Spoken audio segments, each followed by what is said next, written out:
గత ప్రభుత్వంలో చంద్రబాబు నాయుడు గారు 2014-19 మధ్యలో అధికారంలో ఉన్నప్పుడు మీరు ఒక మాట అన్నారు.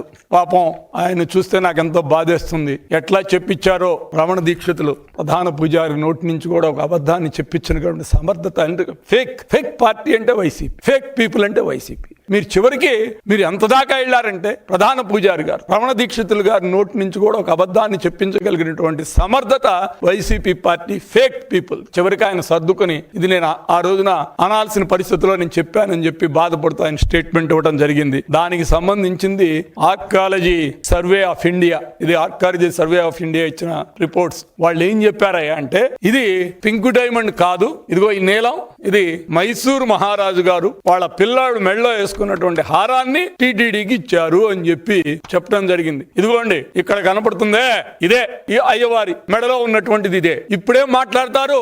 దీనికి ఎవరు సమాధానం చెప్తారు? ఫేక్ మాజీ ముఖ్యమంత్రి గారు సమాధానం చెప్తారా?